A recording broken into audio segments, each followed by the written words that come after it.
बारामतीमध्ये तुमचे जे दौरे आहेत बारामतीमध्ये सातत्याने वाढताना दिसतात. नाही, बारामतीमध्ये आज श्रावणी कुदळे या मुलीनं नीटमध्ये जे अव्वल गुण मिळवले, महाराष्ट्रामध्ये नव्हे देशभरामध्ये पहिल्या 5मध्ये येण्याचा मान श्रावणी कुदळे या मुलीनं मिळवला.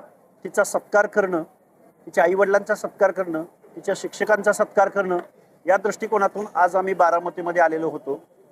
आणि त्या दृष्टिकोनातून अनेक बांधवांशी चर्चा झाली त्या निमित्तानं. सोनम वांगचुक यांचं जे आंदोलन आहे ते केंद्र सरकारकडून दडपण्याचा प्रयत्न केला जातोय असा आरोप विरोधी पक्ष नेते करतात. तुम्ही या सगळ्या गोष्टींकडे कसं पाहता? नाही, ही जी घटना घडते याच्याबद्दल मी प्रचंड नाराज आहे. गेल्या 8-10 दिवसापासून मी खरं तर मीडियासमोर आलो नाही, कारण सोनम वांगचुक ही राष्ट्राची प्रॉपर्टी आहे. एक शिक्षण तज्ज्ञ असणारे सोनम वांगचुक, ज्यांना पद्मश्री अवॉर्ड आहे, ज्यांनी शिक्षणामध्ये अतिशय चांगल्या पद्धतीचं काम केलंय, रमन मॅग्सेसे अवॉर्ड ज्यांना मिळाला आहे, हे खरं तर ते काय म्हणतायत हे सरकारनं जाणून घ्यायला हवं होतं. नीटसारखी एक्झाम पेपर फुटी आणि त्या मंत्र्याचा जर राजीनामा मागितला जात असेल आणि म्हणजे शेकडो विद्यार्थ्यांनी या नीटच्या एक्झाम संदर्भात आत्महत्या केलेल्या आहेत. खरं तर सोनम वांगचुक यांची मागणीवरती सरकारनं काम करण्याऐवजी सोनम वांगचुक यांना ज्या पद्धतीनं तिथनं उठवलं, ज्या पद्धतीनं त्यांच्या बाबतीमध्ये बर्ताव केला, हे खऱ्या अर्थानं माझ्यासारख्या कार्यकर्त्याला अजिबात आवडलेलं नाही. म्हणजे एक शिक्षण तज्ज्ञ असणारा, IITचा विद्यार्थी असणारा, रमन मॅग्सेसे अवॉर्ड असणारा, पद्मश्री अवॉर्ड असणारा सोनम वांगचुकच्या बाबतीत असं घडत असेल, आणि दुसऱ्या बाजूला चौथी नापास असणारा, बेकायदा मागण्या करणारा, सरकारच्या मानगुटीवर बसवणारा, त्याला तुम्ही रेड कार्पेट घालताय. म्हणजे या देशामध्ये तुम्हाला ज्ञानाची काही कदर आहे की नाही? तुम्हाला या देशामध्ये एक चांगलं विधायक, एखादी जर मागणी कोण करत असेल, मला वाटतं ही दादागिरी चालू आहे, ही हुकुमशाही चालू आहे. माझ्यासारख्या कार्यकर्त्याला, सरकारला अनेक दृष्टिकोनातून यावर काम करणं शक्य होतं. ऑनलाईन एक्झाम आहेत अनेक क्षेत्रामध्ये, बघा TETचा पेपर फुटतोय, नीटचा पेपर फुटतोय, हे काय चाललंय नक्की? परत MPSCची एक्झाम सुद्धा ऑनलाईन पद्धतीने घेणार होते. हे खऱ्या अर्थानं बेरोजगार तरुण आणि तरुणाई, मग जेन झी जर एकदा उसळला तर मग काय होईल तुमचं, याचा विचार खरं तर सरकारनं करायला हवा होता. आणि सोनम वांगचुकच्या बाबतीमध्ये ज्या घटना घडल्या, त्या घटनामुळं गेले 8 दिवस मी मीडियासमोर सुद्धा आलो नाही. प्रचंड वाईट वाटलं या घटनांचं. अशा पद्धतीनं जर सरकार वागत असेल तर मला वाटतंय खूप आपल्या देशामध्ये खूप काही बरं चाललंय असं वाटत नाही. काँग्रेस जनता पार्टीचे जे संस्थापक आहेत यांच्यावर देखील या आंदोलनामध्ये शायफेक झाली. तर भाजप या लोकांचे प्रश्न जाणून न घेता त्यांच्यावरती दडपशाही करण्याचा प्रयत्न करतो. हे बघा, लोकशाही आहे, इथं पक्ष स्थापन करण्याचा अधिकार आहे, लोकांसमोर जाऊन मतं मागण्याचा अधिकार आहे.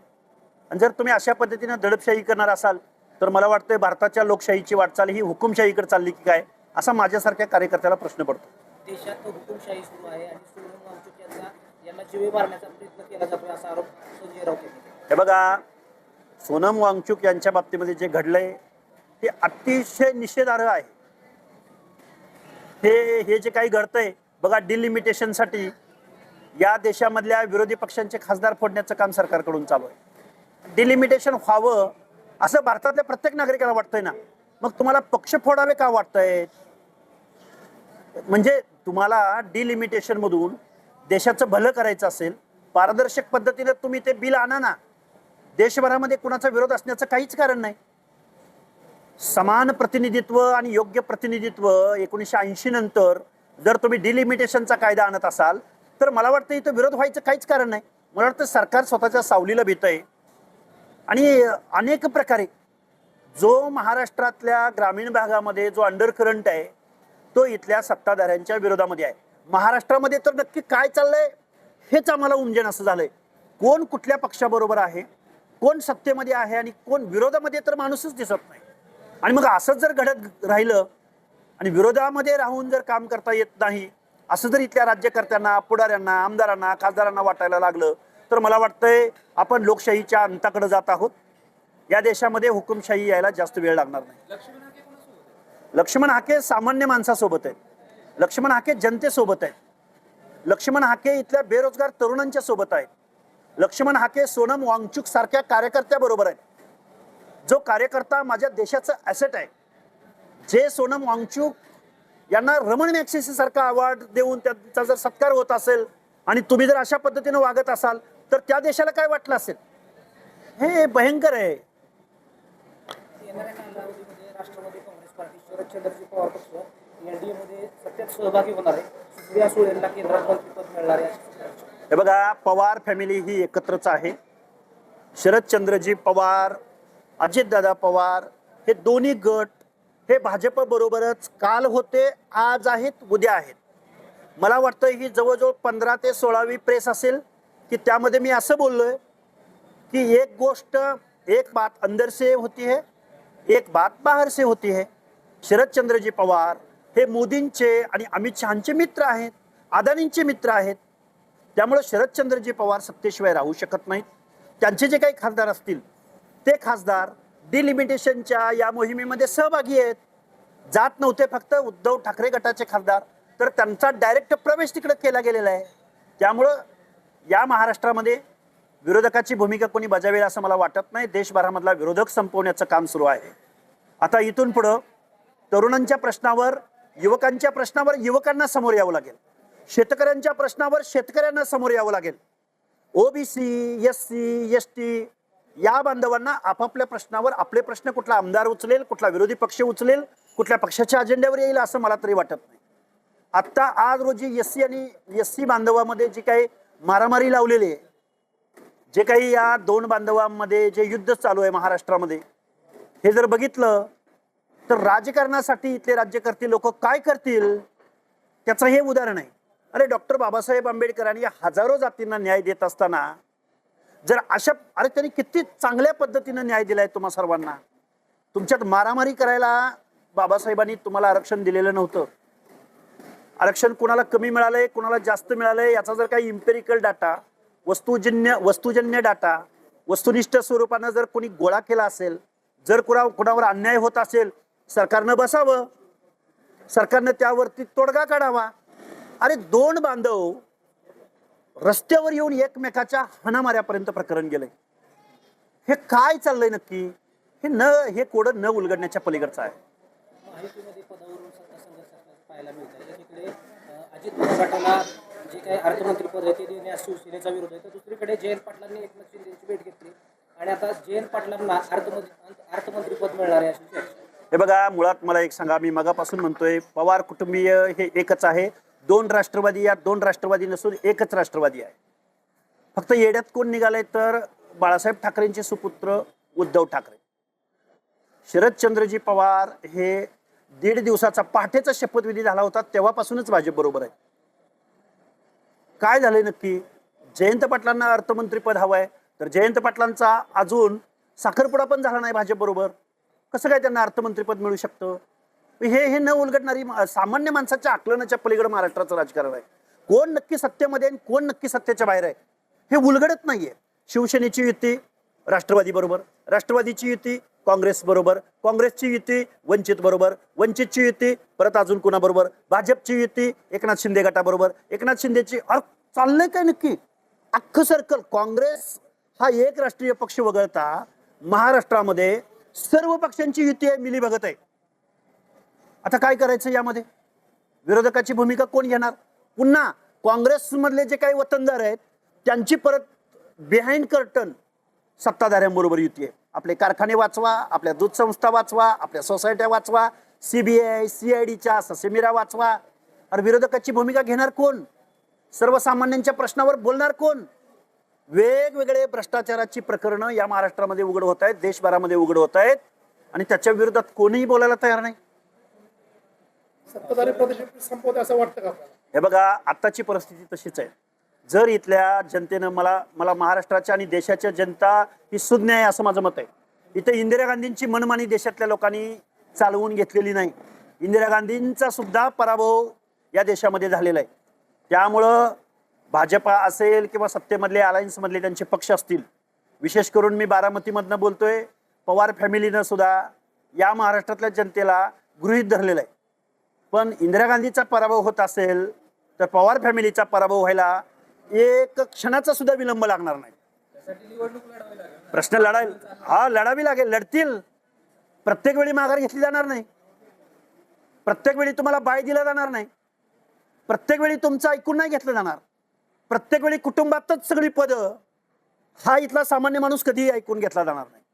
अरे संस्थात्मक पदावर तुम्ही, स्पोर्ट्सच्या अकॅडमीवर तुम्ही, वेगवेगळ्या कोऑपरेटिव्ह सेक्टरवर तुम्ही, सत्तेमध्ये तुम्ही, हे खूप काळ चालणार नाही. काही त्याचं एक लिमिटेशन असतं. रांजण भरला की तो रिता होतोच. त्यामुळं सत्तेचा ताम्रपट, अरे वसंतदादाचं घराणं होतं, सखा पाटलांचं घराणं होतं, मोहिते पाटलांचं घराणं होतं, विखे पाटलांचं घराणं होतं, आत्ता पवार आहेत. त्यामुळं येऊ घातलेल्या कालावधीमध्ये जनसामान्य माणसांना जर हे गृहीत धरून राजकारण करणार असतील तर जनता कोण पवार फॅमिलीतला आहे, कोण कुठल्या फॅमिलीतला आहे याचा मुलाहिजा बाळगणार नाही. आणि माननीय देवेंद्र फडणवीस साहेबांना मी एक कार्यकर्ता म्हणून एक आवाहन करेन, विनंती करेन की तुमची भाजपा आता भाजपा राहिली नाही, तुमची भाजपा ही आता काँग्रेस आणि राष्ट्रवादी युक्त भाजपा झालेली आहे. त्यामुळं हे काँग्रेस आणि राष्ट्रवादीवाले तुमची सत्ता, या महाराष्ट्राचा जो काही मुलाहिजा आहे, महाराष्ट्राची जी काही कायनात आहे ही बुडवल्याशिवाय राहणार नाहीत. हे मी अगदी जबाबदारीनं तुम्हाला सांगू इच्छितो. सर, बारामतीमध्ये भाजपचे जिल्हाध्यक्ष वैभव सुरेंकर यांच्या गाडीवर दगडफेक झाली, कसं पाहताय? हे बघा, दगडफेक होणं खरं विचारांचा पराभव झाल्यानंतर दगडफेक होणं हे लोकशाहीला मान्य नाही. गेलं ना, मारामारीचा काळ गेला. तुम्ही विचाराची लढाई विचारानं लढा, कायद्यानं लढा, कोर्टात जा, अजून कुठल्या शासकीय निमशासकीय आस्थापनांकडं तक्रार करा, अनेक मार्ग आहेत ना. ज्यावेळी सार्वजनिक जीवनातल्या एखाद्या कार्यकर्त्यावरती हल्ला होतो त्याच्या मुळाशी पोलीस प्रशासनानं गेलं पाहिजे, त्यांच्यावर कठोर कारवाई झाली पाहिजे. एकीकडे रोहित पवार शेतकऱ्यांची बाजू मांडताना राज्यभर फिरताय, तर दुसरीकडे रोहित पवारांचा जो पळगड्याचा कारखाना, या कारखान्याच्या माध्यमातून शेतकऱ्यांचं प्रचंड नुकसान होतंय असं स्थानिक शेतकऱ्यांकडून आरोप केला जातो. हे बघा, पंढरपूरला रोहित पवार शेतकऱ्यांच्या प्रश्नावर उपोषणाला बसले होते. मला महाराष्ट्रातनं अगदी रोहित पवारांच्या कार्यकर्त्याचाही फोन आला होता की तुम्ही दादांना भेट दिली पाहिजे. यस म्हणलं, मी देतो, पण मी 5व्या दिवशी त्यांना भेट द्यायला जाणार. हे मी त्या कार्यकर्त्याला सांगितलेलं होतं की मी रोहित पवार साहेबांच्या आंदोलनाला मी 5व्या दिवशी जाणार. शेतकऱ्यांच्या प्रश्नाला कुठला राजकीय पक्ष असत नाही, पण ज्या शेतकऱ्यांच्या प्रश्नावर रोहित पवार आंदोलनाला बसतात त्याच रोहित पवारांची जिम्मेदारी आहे की बारामती परिसरामध्ये, पुणे जिल्ह्यामध्ये तुमचे जे काही 5-50 कारखाने आहेत, पवार फॅमिलीचे डायरेक्ट इनडायरेक्ट इन्व्हॉल्वमेंट असलेले 5-50 कारखाने आहेत, त्या कारखान्यामध्ये तुम्ही शेतकऱ्यांना योग्य तो भाव दिला पाहिजे. दूध उत्पादक तुम्ही तुमच्या माध्यमातून करता. ॲग्रिकल्चरमधले अनेक फूड प्रोसेसिंगचे उद्योग तुमचे आहेत. शेतकऱ्यांना योग्य तो भाव जर तुम्ही दिला तर रोहित पवारांवरती उपोषण करण्याची वेळ येणार नाही.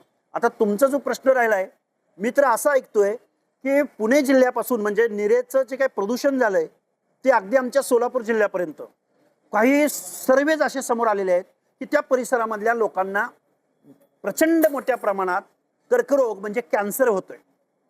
मग जर या कारखान्यांच्या प्रदूषणामुळं नदी प्रदूषित होत असेल आणि त्या नदीच्या पाण्यावरती अवलंबून असणारे पशु, पक्षी, प्राणी आणि परत मानव, या सगळ्या लोकांना जर कॅन्सर होत असेल तर आपल्या महाराष्ट्राचं पर्यावरण खातं नक्की करतं काय? त्याचं इन्व्हेस्टिगेशन होतं का? त्याच्या तक्रारीची दखल घेतली जाते का?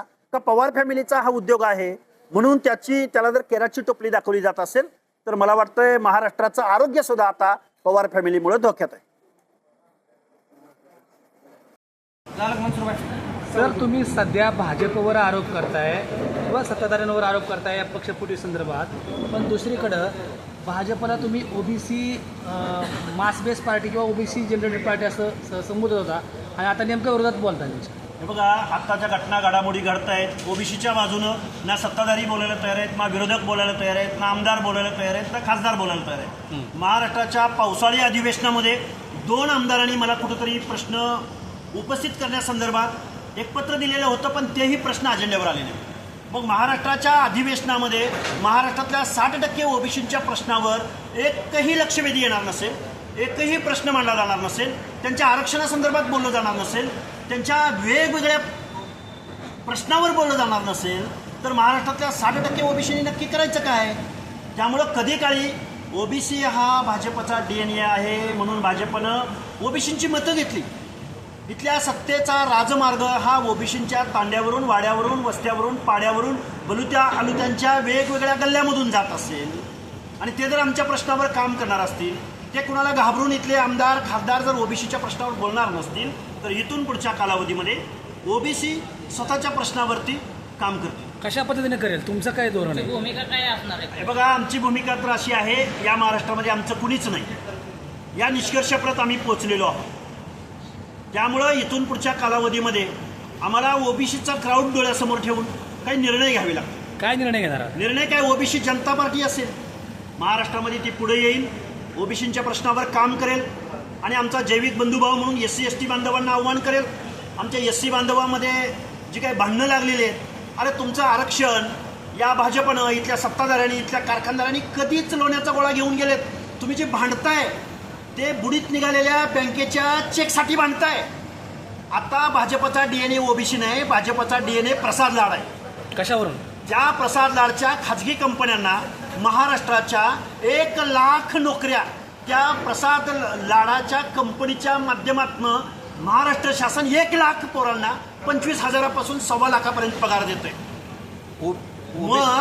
मग जर नोकऱ्या जर प्रसाद लाडच्या कंपन्या चालवत असतील तर भाजपचा DNA प्रसाद लाड ओबीसींच्या तरुणांच्या प्रश्नावरती, ओबीसींच्या आरक्षणाच्या प्रश्नावरती जर इथं कोण बोलत नसेल, तर फुले शाहू आंबेडकरांच्या महाराष्ट्रामध्ये ओबीसी जनता पार्टी मोठ्या ताकदीनं काम करेल. कधी सुरुवात करणार आहात? कधी सुरुवात करणार आहात? लक्ष्मण हाके सातत्यानं कधी राष्ट्रवादीवर एकतर्फी टीका करतायत. मुख्यमंत्र्यांना कधी जाब विचारणार का नाही लक्ष्मण? अहो, आम्ही आता कुणाबद्दल बोललो मी? आता मी तेच बोलतो ना. गोपीनाथरावजी मुंडे म्हणायचे माधव म, आताची भाजपा म्हणते कारखानदार म, आत्ताची भाजपा म्हणते शिंदे ठाकरे, काय नुसतं फोडाफोडी. आता भाजपचं नाव फोडाफोडी पार्टी ठेवा, त्यांना कुणाचं काही पडलेलं नाही. कधी सुरुवात करणार आहात? हे बघा, आमची काम चालू आहे. आम्ही 100 सभा सोबत कोण कोण असतं? थांबा. अरे सोबत ओबीसी जनता. नको आम्हाला कारखानदार, नको आम्हाला गुजरे, नको आम्हाला कुठले सेलचे प्रमुख, नको आम्हाला ओबीसीच्या प्रश्नावर सरकारला प्रश्न विचार, कोणी नको आम्हाला. कुठलाही आमदार खासदार काय देणं गेलं नाही. मग ओबीसी जनता पार्टीचे प्रमुख बारामतीतनं निवडणूक लढवणार का? का हिंद केसरी बरोबर लढायचं मला माझ्या गुरुनी मंत्र दिलेलं. याच्या आधी का मग माघार घेतली? याच्या अगोदर माघार घेतली म्हणजे पुढे लढणार नाही असं कोणी सांगितलं तुम्हाला? लोकशाहीमध्ये 5 वर्षामध्ये किती निवडणुका येतात जातात, आणि मी काय अजून विधानसभेच्या किती वेळा येतात? खूप वेळा येते. 5 वर्षात किती वेळा येतात? 5 वेळा, 1 वेळा येते विधानसभेची, पण इथं बाय इलेक्शन होती. 1 वेळा येते. त्या 1 वेळच्या निवडणुकीवरती प्रभाव टाकणार भूमिका आम्ही घेऊ ना. पण जर अनुकंपा किंवा जर दुःखद घटना घडलेली असेल, एक महिला निवडणूक लढत असेल, तर आम्ही थोडासा 1-2 पावलं माघार घेऊन एखादा निर्णय घेतला असेल तर त्यात वाईट वाटायचं काहीच कारण नाही. आम्ही पुढची तयारी करतोय. आम्ही एका विधानसभेचं काय घेऊन बसलोय? आम्ही खरा महाराष्ट्र विधानसभेत दिसत नाही. खरा ओबीसीचा प्रतिनिधी महाराष्ट्राच्या विधानसभेत दिसत नाही, देशाच्या लोकसभेत दिसत नाही. गेलं पावसाळी अधिवेशन ओबीसीच्या एकाही प्रश्नावर एक अवाक्षरही चर्चा त्या महाराष्ट्राच्या विधानसभेत झाली नाही. तुम्ही मोठा गंभीर आरोप करताय. मग राज्यातले जे ओबीसी मंत्री किंवा आमदार आहेत ते काम करत नाही, ते खोटे आहेत. त्यांना विचारा प्रश्न. तुम्ही तुमचं काय कुठला मत आहे? प्रश्न विचारला? तुमचं काय मत आहे? विचारा. ओबीसीचे जेवढे ओबीसीचे फेस आहेत त्यांना प्रश्न विचारा ना. तुम्ही विधानसभेत कुठला प्रश्न विचारा, त्यांचं उत्तर असेल तर मी माझा आरोप मागे घेतो. आम्ही आता कुणाचंही ऐकणार नाही. आम्ही आता कुणाची भीडभाड ठेवणार नाही. जे बोलणार नाही त्यांना आम्ही बोलणार की बाबा हो, तुम्ही जर 60% ओबीसीचे प्रश्न महाराष्ट्राच्या विधानसभेमध्ये मांडणार नसाल तर आम्हाला आमचा विचार करू द्या ना. सर्व ओबीसी जनता लक्ष्मण हाकेबरोबर जाईल का? कारण की ओबीसीचे नेते आहेत ते सत्ताधाऱ्याबरोबर आणि मोठ्या पक्षाबरोबर दावणीला बांधले गेलेत. ओबीसीचे नेते सत्ताधाऱ्यांबरोबर, कारखानदारांबरोबर, वतनदारांबरोबर त्यांना शुभेच्छा. ओबीसीचं आरक्षण संपलेलं आहे. या संदर्भात जर ते भूमिका घेणार नसतील, ओबीसींना सुद्धा विचार करावा लागेल. खूप प्रेमानं बोलतोय मी या गोष्टी. ओबीसीच्या नेतृत्वासंदर्भात सुद्धा बोलतो. तुम्ही जर ओबीसीचे फेस असाल, तुम्ही जर ओबीसी फेसलेस ओबीसीचे नेतृत्व म्हणून जर तुम्ही कायद्याच्या सभागृहात असाल, तुम्ही बोलणार कधी? सांगा ना आम्हाला. कधी, कुठं बोलणार? तुम्ही विधानसभेत बोलणार नाही, तुम्ही पत्रकार परिषदेत बोलणार नाही, तुम्ही जाहीर सभेत बोलणार नाही, मग तुम्ही ओबीसीचे नेते कसले? आज रोजी ओबीसीच्या मुलांना इंजिनिअरिंगला आणि मेडिकलला ॲडमिशन घ्यायला एक कास्ट व्हॅलिडिटी लागते. त्या कास्ट व्हॅलिडिटीचं ओबीसीसाठी 4 दिवसाचा कालावधी. 4 दिवसामध्ये व्हॅलिडिटी सबमिट करावी लागते. पण जरांगे पाटलाच्या कृपेनं जे 9 ओबीसी म्हणून आता येत आहेत त्याला 6 महिन्याच्या व्हॅलिडिटीसाठी कालावधी. असा जी आर कसा असू शकतो? या जी आरवर महाराष्ट्राच्या पावसाळी अधिवेशनामध्ये एकतरी आमदार बोलला का, एकतरी मंत्री बोलला का, ओबीसीची सब कमिटी बोलले का? हे प्रश्न आहेत ना. त्यामुळे ओबीसीच्या प्रश्नावर जर कोणी काही बोलणार नसेल, ओबीसी जनता पार्टी निश्चित महाराष्ट्रामध्ये फुले शाहू आंबेडकरांचा महाराष्ट्र, ओबीसींचा 60% लोकसंख्या आमची आहे आणि 60% लोकसंख्येच्या प्रश्नावर जर कोण बोलत नसेल, अधिवेशनामध्ये एवढा पैसा खर्च होत असेल, तिथून काही आउटपुट निघत नसेल, तर आम्ही काय केलं पाहिजे? आम्हाला पर्याय द्यावा लागेल. सरकार सगळ्या जातीमध्ये भांडण लावते असं वाटतं का? प्रश्नच नाही. एससी बांधवामध्ये भांडण लावायचं काय कारण आहे? माझी एससी बांधवांना दोघांनाही माझी हात जोडून विनंती आहे, तुम्ही ज्या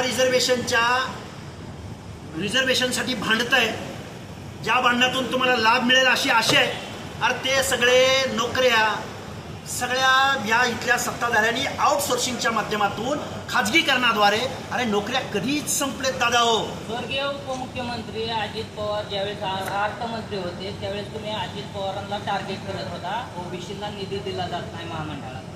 आता अर्थ खातं मुख्यमंत्री बोलतोय ना, फडणवीस यांच्याकडे आहे, मात्र तुम्ही चकार शब्द आता मी बोलतोय ना. अरे मी आता सत्ताधाऱ्यांच्या निधी दिला विरोधात जात नाही ना. हे बघा, आता 18 महामंडळांचा अध्यक्ष नेमला जात नाही. तुम्ही आतापर्यंत किती वेळा मुख्यमंत्र्यांवर बोलला? आतापर्यंत प्रत्येक प्रेस माझी काढून दाखवा.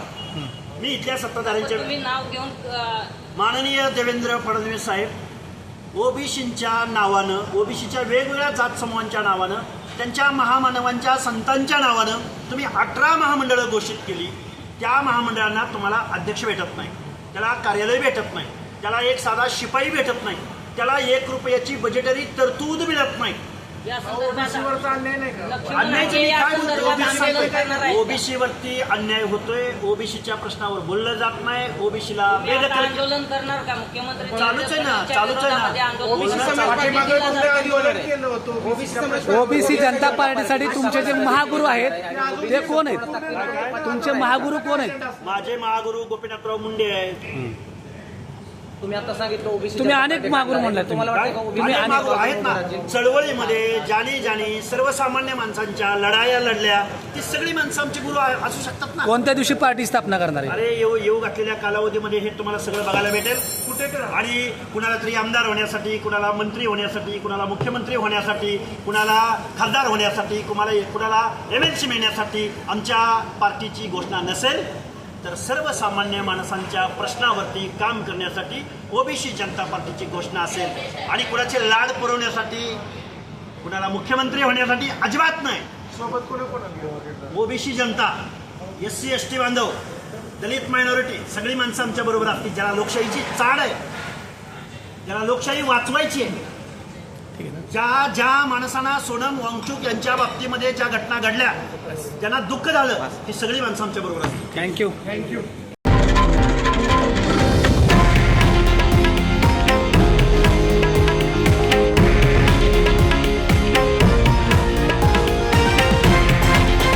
हे आहे देशातील नंबर 1 न्यूज नेटवर्क आणि आपण पाहत आहात TV9 मराठी, एकमेव.